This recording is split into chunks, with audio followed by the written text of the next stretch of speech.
you can't be spiritual. You can't try to be spiritual because you are spiritual. You're a spirit having a physical incarnation. I normally have very tough subjects. That today's conversation is going to be around spirituality. I'm an astrologer at this point in my life. It's not who I am, it's one of the things that I do. I love art and particularly process art, which is moving through what is going on for you in your life through the process of art. My passion really is to assist people in seeing their real true beauty, to really connect in with their true, authentic, beautiful essence. Our audience are going to be from people who've never heard of spirituality and astrology to the most advanced. And what I would like to do is to go back to the basics. What does it mean to be spiritual? It's a word that gets thrown around so much, and I don't think people who are spiritual even really know what that means. I think everybody's on their own journey. But from my perspective, it's actually quite simple, but it's complicated by people and by people's minds and by conditioned patterns that we've come in with and perpetuated over millennia. Spirituality and everything else is an experience.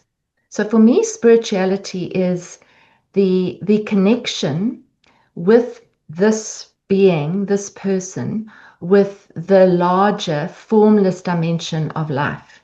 So having an experience, you're having an experience as Odette, I'm having an experience as Michelle.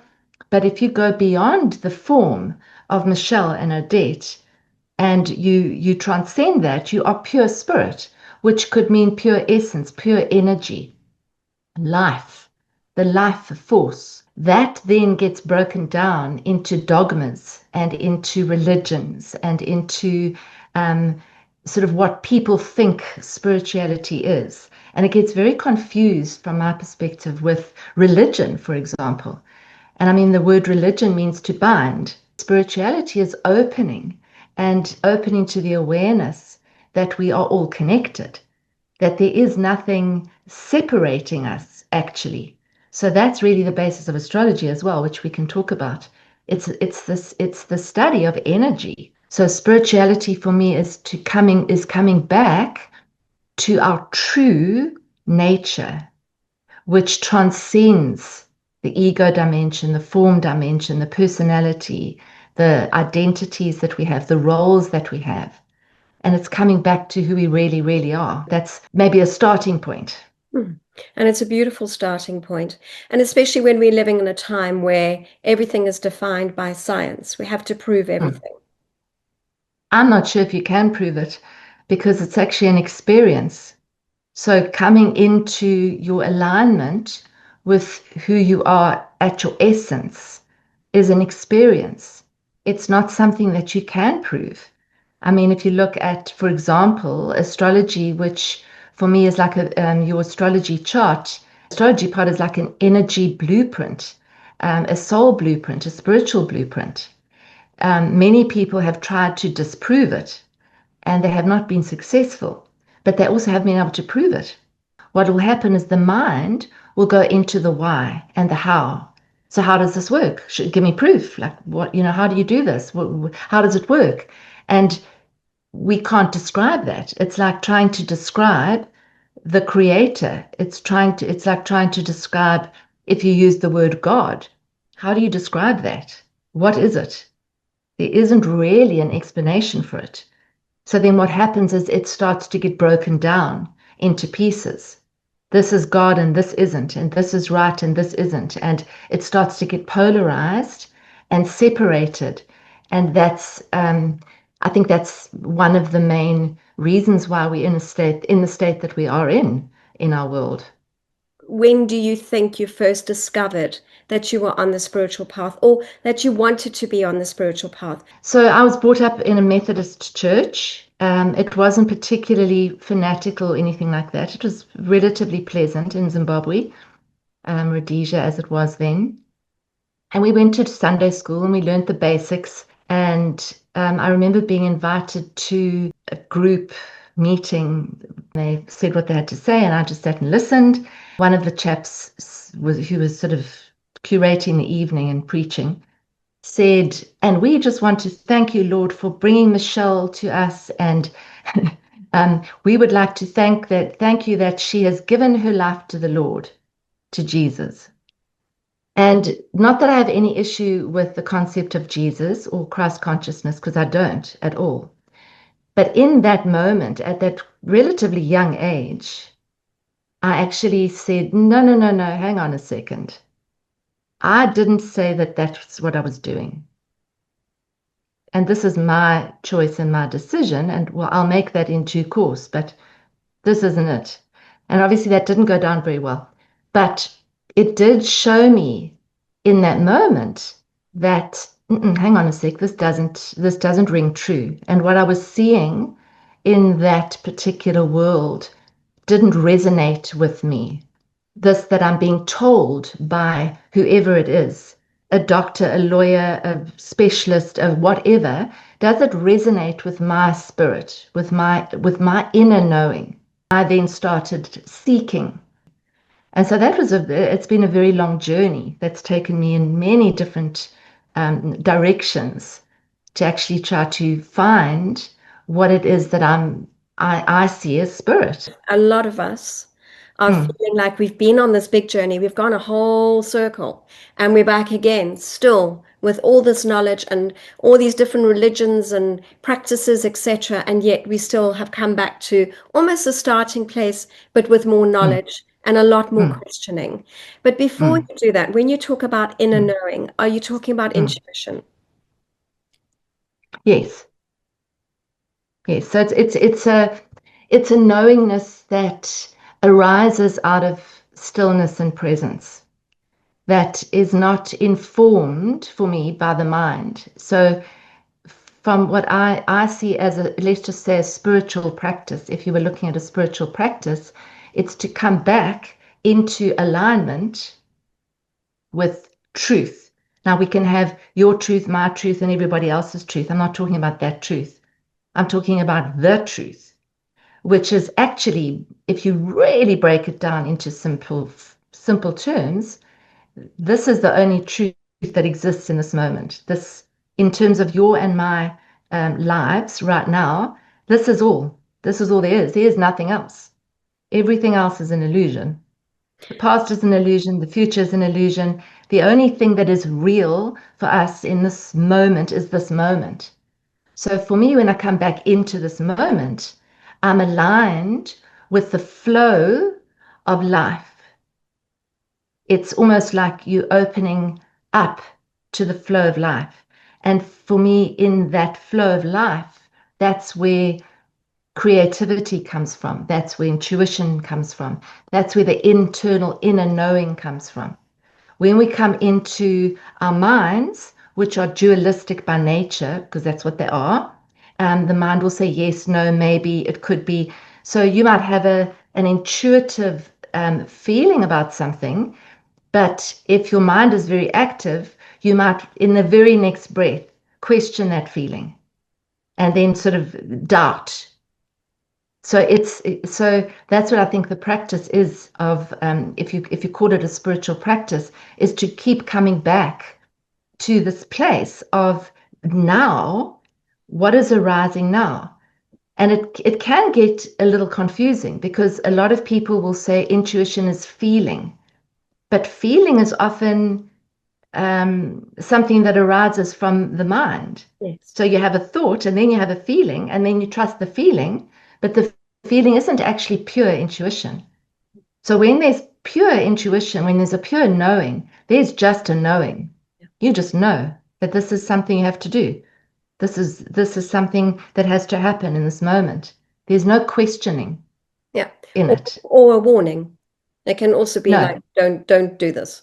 I heard about a sweat lodge. That was my first retreat in my 20s. Something transformative happened in that process. I can't tell you what happened.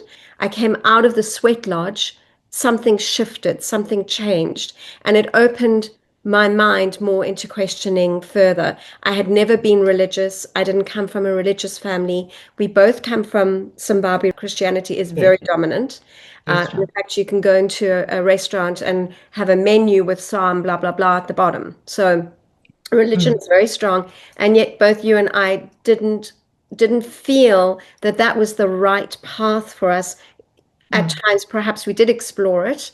You did mm, when in your experience that you said earlier. But let's talk mm. about how the different journeys you found along the way, and if you can give us some insight into why whatever that was didn't feel right. I got into the world of advertising, marketing, and I was very, very busy. And I never got a chance to do much of my own sort of inner work. I think as a child growing up, the way that I connected was through art and through painting or drawing or just in my own little world because I had a slightly challenging childhood. And so that was what I used to turn to when I was going through trauma in my childhood. I remember something just sprung to mind now, which I haven't thought of for a long time. Somehow I heard about this woman who was doing process art way before its time, non-outcome driven art. And what was very interesting, at the very, very beginning, I remember there was a tiny little yellow dot in the middle of one painting with all sorts of things around it. And when she laid them all out at the end, that yellow dot had grown into this huge, big orb, this like the sun. And it was bright and it was open and it was free.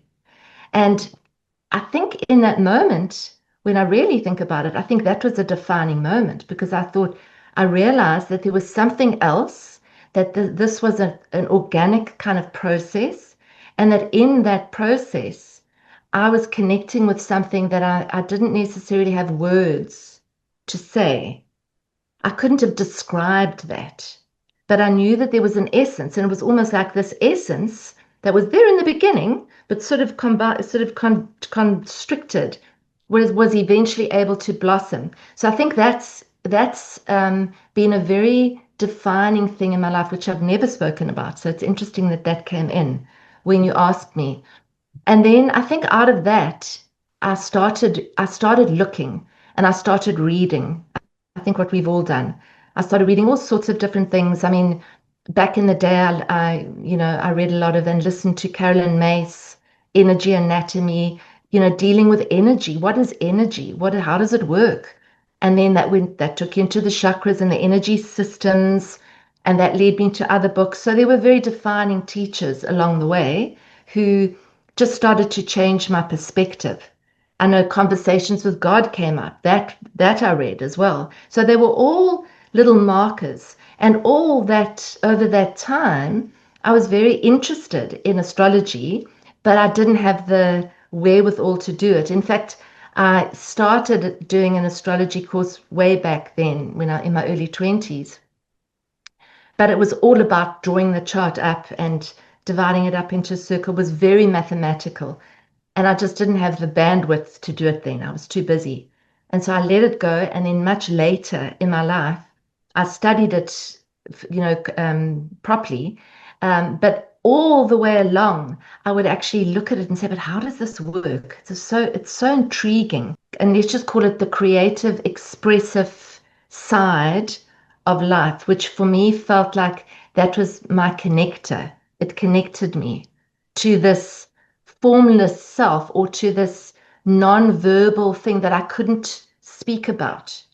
It didn't have a name.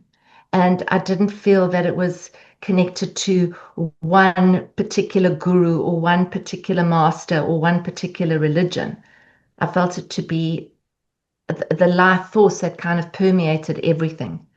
And then it eventually led me to Findhorn Foundation. Belly dancing is my go-to. When I'm Mm. dancing with women, I see like a bud and then it opens and I get these snippets of their essence. And then Yes. the ego comes back in and they're like, oh, I shouldn't be doing this. Am I doing this wrong? Da, da. But occasionally I get that blossom. And that is Mm. why I keep doing it, just to see that amazing opening. Can we Mm. go back to the sun and go back to Mm. art? When you are in Mm. that process of creating, Mm. when you are Mm. painting or whichever medium you are using, can you Mm. describe what that feels like and what happens to time? Mm. Oh, yeah.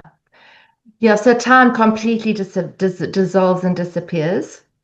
because I mean, I can be so immersed that I won't think about eating or drinking or doing anything else. So time for me doesn't exist. So let's just say I arrive at a place and I'm feeling anxious or frustrated or sort of electrified and I'm feeling out of sorts, then I would allow myself to paint that out or to sculpt that out in a piece of clay.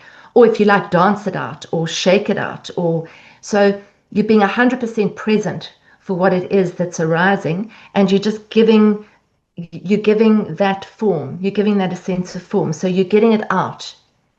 And so it's not about an outcome, it's about a process. So you're processing. And I've noticed that in my journey and through people very similar to you with your belly dancing, is to see people processing through something and emerging out the other side is incredible. It's without words, without judging, without analyzing, without strategizing, without trying to understand it. Like, why did you paint that? It doesn't matter. It doesn't matter. It's irrelevant. That particular kind of art. It's energy. You're working with energy, and you're allowing somebody to feel what they need to feel and get it out. Because so often we are not allowed to feel that. We're told to not feel that and pull yourself together and don't have that frustration. And if you look at a child will do that. A child will get it out and then it's gone if they're not suppressed. When we were small as children, they are themselves. They are what they think, and they always say, out of the mouth of babes, they just say the truth. That's Exactly. we're conditioned to not to change all of that. And I found a photograph, one of the earliest photographs I could find of myself, of me talking to myself in the mirror. And it's one of my earliest memories. I would look in the mirror and I was kiss myself and, oh, I love you so much. And then we get conditioned to not even want to look in the mirror anymore and hate that reflection. When we Mm. are in that space of whether we're dancing, painting, whatever our way is of expressing ourselves, what happens to time? Well, time's a construct of the mind. So time is not even real. And we put so much attention on time. Everything's about time. I was once asked to do a painting for an exhibition, two paintings. And because I was so busy, I didn't do them until the last minute. And I remember standing in front of my easel and thinking, I'm never going to get this done. I've got 2 days to do two paintings. It's not possible. And I remember speaking to a friend of mine. I phoned her and said, I don't know what I'm going to do. And she said, stretch time. Okay, I'll stretch time. This is how powerful we actually are, which we also have been conditioned to believe that we're not. And I remember standing in front of the painting and asking for guidance and help. And when I'm saying I'm asking for that, I'm putting myself into an alignment with the all that is, the formless dimension, the spiritual realm, the God force, whatever you want to call it. I think it was 10 o'clock when I started, and it was around 2:30 when I stopped and I stepped back and I was finished the painting. Now that would never, it didn't take me 4 hours to paint that painting. In real time, in the time that we know it did, but it's stretched. It's stretched because it's not real. So I think time is a very fascinating thing. And I notice that a lot when I'm editing. I often question, where have I been? Because one thing I Mhm. know is that my editing, my dancing, whatever it is, my forms of expression, there is something else that comes through me. Something comes from within, out of me. I am a conduit, a vessel for whatever I do. I like to believe that because whatever I'm doing, I'm hoping is going to make an impact. I also question after my dreams. I dream, and I know Neptune, and we're going to be talking Mm. about the planets, but I know Neptune is really in full force at the moment. And I wake up in the morning and I'm like, first of all, I would want to go back. I love where I've been. Where have we been? Where do we go to when we sleep? When we dream, where do we go? I know. I often ask that. But I just felt there that, when you're in that beautiful state of creation, whether it's editing or dancing, when we're in that state, I feel that that is the actual us. That is the actual you. So when you're in that state of complete alignment with whatever you're with whatever you're doing, you're fully present in the moment of what you're doing. You're fully present. And so you're then, it's almost for me, you're a channel. It's like this tap that we spoke about once, you and I. You've opened the tap. So that is our true essence. And for me, that's what spirituality is. It's that true essence and allowing that true essence to shine out in whatever way that is. But then what happens is the mind comes in and the conditioning comes in and the self-doubt comes in and that pulls us away and time comes in and it pulls us away from that. But it's actually not ever going to pull you away completely because that is who we are. So for me, the spiritual process, the spiritual dimension of life is remembering that and coming back to that, coming back to it. Because it's normal for the human to get dragged out of it. It's normal. It's every one of us does, because we've got very strong minds. But for me, the spirituality is the knowing that you're not that mind, that we have a mind and we have hands and we have bodies and we have roles and we have relationships, but those are not what define us. And so when we start to see who we really are, which often comes through in the arts, in creativity, in expression, because it's the flow. You're in the flow. And I mean, you can see it when someone's dancing and they're in the flow. And you can see it when it's a very technical representation of I better move here now like that. It's very different.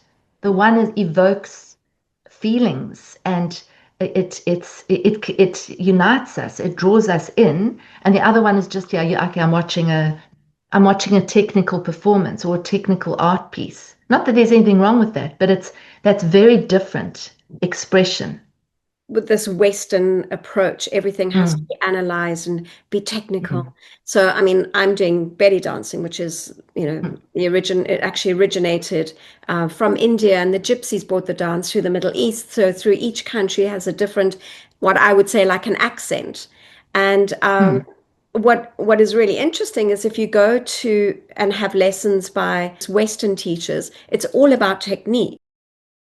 We've lost so much of the essence of who we are, of what we do, of creativity, of life. Everything has to be controlled and sticking to some sort of agenda and parameters.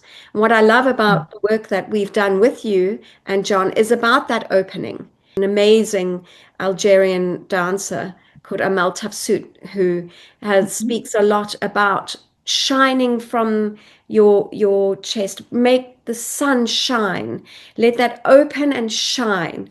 And it makes such a difference because we have become more closed and we need to open out a whole lot more and not be so afraid to express whatever is inside without that critical judgment of, oh no, we shouldn't say that, oh no, we can't do this. And we're living, of course, in a time where everything we say offends somebody. I'm a bit of a conspiracy theorist, if you want to call it that too, although I don't think that's even a word that resonates with me anymore at all. But conspiracy theorist just means it's like you're seeing sometimes the truth. But in the reality is that we are incredibly connected. We do have immense power within us. Because if you are completely in your being and in your power, and you're shining that beautiful sun out from this area and you're shining from the heart, there's no control. That nobody can control you because you know exactly who you are. You can't be controlled. So what if there is any, and we know there are, dimensions or people that want to control? well, they would try to stop that connection and cut that connection. And so that's, for me, that's what is so very important as we move forward into this new unknown area of our humanity, is to retain that shining forth and shining in your unique individuality as a human, but shining through that, allowing that life force to flow through you. You know, like an apple tree, we've often said apple tree apples, and Odette Odettes, and Michelle Michelle's, and that's it. And it's not going to be confined and defined by you can't do this and you should do that, because everybody's different, as can be seen in something like an astrology chart. But at the core, we're not different. At the very core essence, we are that sun that shines. We are that light. That's the core. And then that gets dimmed and contracted, as you so beautifully said. We contract and we hold and we resist and we protect. And we literally aren't able to just be who we are, because we're trying to conform or please or calm down or dim our light. It gets dumbed down quite quickly, quite early. By So schooling. I mean, schooling is one of them, yeah. and that's exactly what I think the whole thing is about, is to actually try and break the spirit of the person. And you see, Yes. when it's very interesting to watch children, and you can see when the spirit has been almost broken. You can see that just the go-to will be, conformity, compliance. Let's talk about astrology. Explain to us the energy of the planets. Astrology found me and then I found it. And it's been an amazing teacher. People think that astrology is horoscopes. Astrology is a very, very ancient art. It's been around for maybe 5,000 years. We're not 100% sure. It is not the study of the planets like astronomy is. It's integrating how the planets work with us. That's really what astrology is. I see an astrology chart as a sort of a spiritual blueprint, if you like. So if you can imagine that you're born on a certain date at a certain time in a certain place. There are planets aligned at that time, at that place, at that date. And that forms like a little blueprint. If you like, it's like a spider's web. Let's just say we are all connected. If you looked at energy and you looked at us, we would be connected by light, by energy. And astrology it works on the same basis, as far as I'm concerned, as far as my understanding goes, is that as above, so below, as below, so above. We are connected to everything. So if there's a planetary movement, we feel it. If we move, we affect the planet as well. It goes both, symbiotic.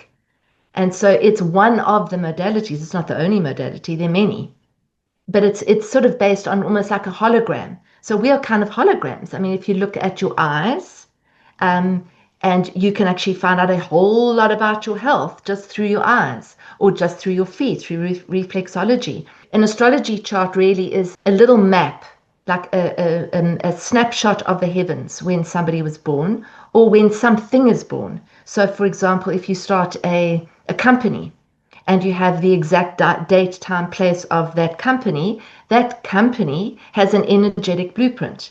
Same with a marriage, same with a birth. It's almost like a day and a time when the sort of celestial rays are showing us something in terms of our life journey on the planet and our karma. So it's based on those connections between energies, which happen to be called planets and happen to be called signs. So, for example, we start with the sun, which is a fireball. It's not really a planet, but the sun is our center. So we move around the sun. So the sun is the central core. So in a birth chart, the sun represents the core personality, the character. The moon represents the feminine nature, how we receive light from the sun. So at full moon, the sun shines onto the moon and the moon reflects it back to the sun. So even if we've never had our birth chart done, if you look at the sun and the moon, you're getting a much bigger picture of your blueprint than if you only look at the sun. Because only looking at the sun is, well, you lumping you together with the 12th of the population or thereabouts that were all born under the sign of Cancer or Virgo or whatever it is. So you have to look at the whole blueprint. It's just one of my greatest teachers. And, every day that I speak to someone, and we explore their chart together, it just blows me away every single day. It's okay. This is not a random universe. There's a great organizing design here. There's something not orchestrating it, but it is almost like it's orchestrated. There's definitely free will, and it's not all fated, but there's a lot of order in what we sometimes see as chaos. But having a reading with you was mind blowing. I actually could not believe how accurate it was. And we had no idea of each other. I'd never met you before. So simple for you to explain something that was something about me that nobody would know, characteristics about me, dynamics within my family that nobody would understand. Astrology is one of the ways that we can understand this, and integrate the soul's journey that we've come in with. And when we are able to integrate and accept what we've come in with, then we're able to align with our true solar power, that spiritual power that we're talking about, because we're not in resistance to it. We're not shutting down. We're saying, yeah, this is what happens. This is a tendency of mine, and this is a painful part of me, and this is a difficult shadow part of me, and this is an amazing talent and skill that I have, and how can I accept all of it? We can stop fighting ourselves and stop closing down and open and shine that beautiful sunlight as the unique being that you are, as opposed to fighting ourselves. So that's really the only reason I do astrology. I don't do it as a predictive tool. I don't believe in doing it as a predictive tool. I find that it can actually be quite damaging. You actually cannot really see exactly how something's going to play out. You can see that there's a major shift happening. You can often see in which area of life that major shift is happening, but you cannot see what it is. The stuff that comes out from the planetary alignments and the way you describe it is based there and from what you can see. This is not from your intuition or anything along those lines, and it's completely spot on. It's actually quite overwhelming to have a reading to actually see the dynamics of I believe we have all these different fragments to ourselves, and to actually see it explained through the planetary alignments is it's quite shocking. But it's only just because it's so far removed from where we are living now in 2025. Going back hundreds of years ago, kings and queens, etc., they were planning when they were going to get married, when they were going to conceive. And in those days, it was very predictive. So, I mean, the astrologer was appointed by, let's just say, the king or the person that was in charge, and he had to tell the king when he was going to die, and because they had to get somebody else to replace him. I use the chart as like a gateway in, as a door into a discussion with somebody about their blueprint. And then at a certain point, when you are learning astrology and you're becoming more conversant, it's like an art. You do start to intuit from your interaction based on the chart. Intuition does play a role, but it's more allowing a space for that to flow through. So that's happened later on now. So I've been doing this for 22 years or so. So the intuition comes through, but it's always backed up by what I can see in the chart. I mean, a lot of people sort of say it's such a relief. That often comes through. It's affirming. It's a relief. Well, my father died. I saw him about 24 hours after he had died. He was on a trolley being wheeled off for an autopsy. When I got into the room, I had a very limited time because they were waiting to move him. And I was absolutely devastated that I had lost my father. I was completely shocked. It was unexpected. And it took me a while to look at him. I was standing in the room and I just couldn't look. I just couldn't look. And eventually, and I'm going to start crying. And eventually, when I looked at him, um, he wasn't there. It was one of my greatest lessons, a reminder of the soul and of the spirit, because there was this man I recognized. There was this flesh. My mum also passed, and I'd been with her during the day, and then I went home, and they called me and said, "Look, your mom's leaving. She's probably not going to last." And I actually was staying about a half an hour away, so I called a friend who was around the corner, and I said, "Just in case I don't get there in time, can you go and just be with her? Because I might not get there." So I hurried down the mountain, down the hill, and I literally got there like minutes after she passed. So, and I'd been with her all day. So I believe that she didn't want to pass while I was there. I do believe that we have a choice. And the same thing, when I did walk in and she had already passed, it was a shell. We didn't do anything with her ashes until a year later. I was at a very good friend of mine's place. The song came up and we both started singing it because it was like we knew the words. And it was Seasons in the Sun. It was, we had joy, we had fun, we had seasons in the sun. And then it was, goodbye, Michelle, my little one. Oh, You gave me love and helped me find the sun, etc. So, I mean, and then it's hard to die when all the birds are singing in the sky, and just the that blew me away. I mean, the two of us just sat there and cried buckets, and that was my mother.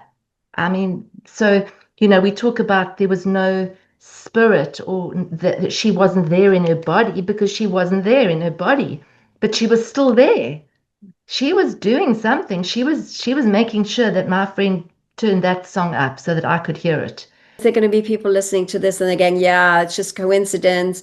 So my mum was sick. I was living in England. My parents were in Zimbabwe, and the cheapest flight was Egypt Air. I had already started belly dancing, and I had been having lessons for about 2 years.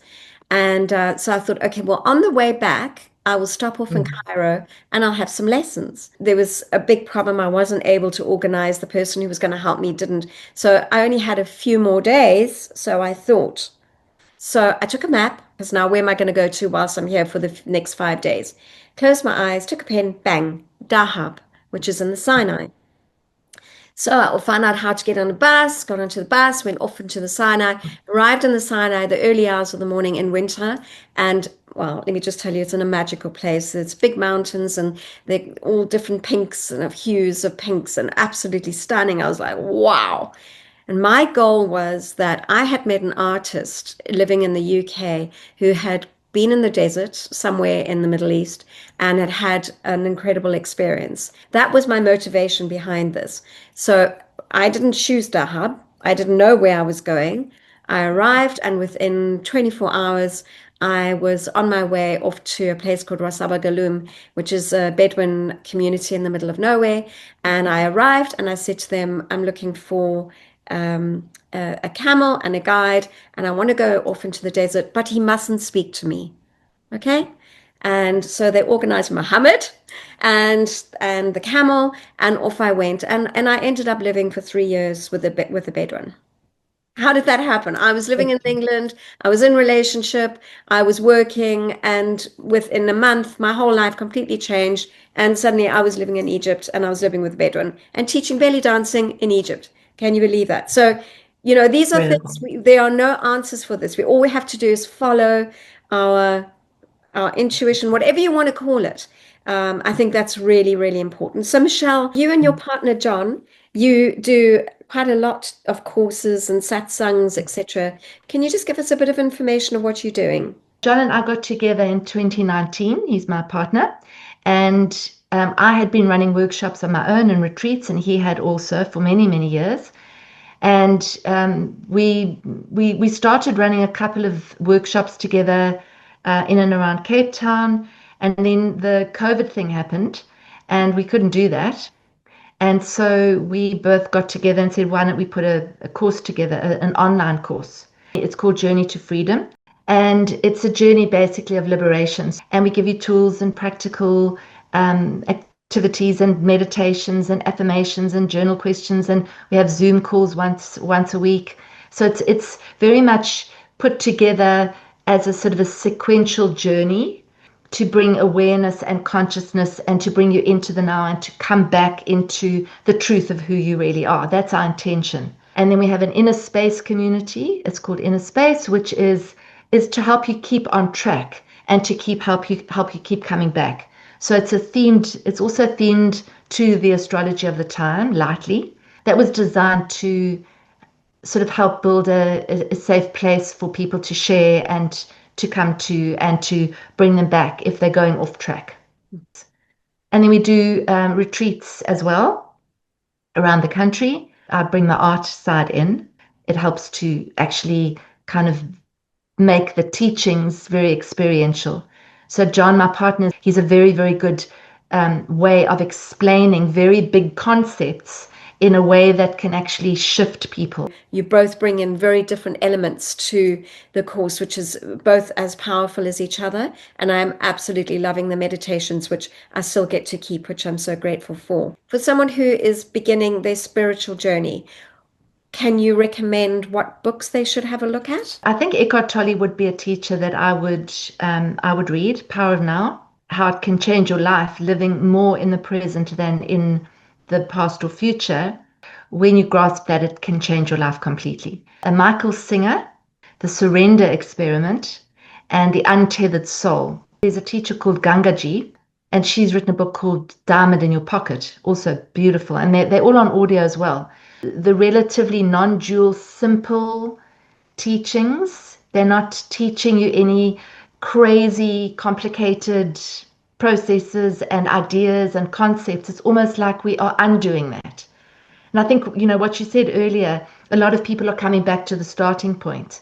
And for me, that starting point is about simplifying it. It's not that complicated. It's here, it's now, and you can return to it. The power of breath, how important is that for us right now? It's the most immediate tool that we have in terms of bringing us back. And so when we go into the mind, we go into anxiety. So we go generally forward into anxiety, or we go backwards into regret, resentment, or whatever it is. And we come back to the breath. The breath will bring us into presence. A few very conscious, concentrated breaths. And when you breathe in, and then you breathe out for longer than you breathe in, you naturally, automatically relax the parasympathetic nervous system. Connecting with the five senses is also really, really good. What am I feeling? What am I sensing? What am I touching? What am I smelling? What am I hearing? What am I seeing? So you bring yourself back because the body is always present. Yeah. So those are just two very, very, very simple tools. And I will add gratitude. How grateful I am that I have a roof over my head, I have food in my belly, I have the birds singing outside, I can see the ocean, I can smell the ocean. There are so many things to be grateful for. Yeah, and gratitude changes your energy. So if we're energetic and we want to shift our energy, then gratitude is the one thing that immediately shifts your energy, because you can be in a real bad state of, as you say, worrying and not being grateful and thinking that life's terrible. And if you just think of a few things to be grateful for, you instantly change your vibration and your energy. I mean, you can wake up in the morning and be thankful for the pillow and the bed and, the cup of tea or the cup of coffee or whatever. And then I think just one last thing as well is that everything that happens in our lives is for our growth. If you can see every single thing that happens the difficult stuff, the good stuff, all of it. Every person that comes into your environment, that this person is uniquely positioned in my environment to help me on my growth journey. So either you believe that everything's a disaster and everything's random and everybody's just out to get you, which means then that's going to be your view of the world, or everything that comes into my life is for my growth. So how can I grow from this? As opposed to why is it happening to me? How can I grow from it? It's a perceptual shift. I'm really looking forward to people's responses. I hope that this makes a difference and helps people to look within and to start shining out. That would be a great gift. I think that's beautiful. Okay, It's I been really lekker. do as well. I really love what we've spoken about. Thank you. Me too. Thank you.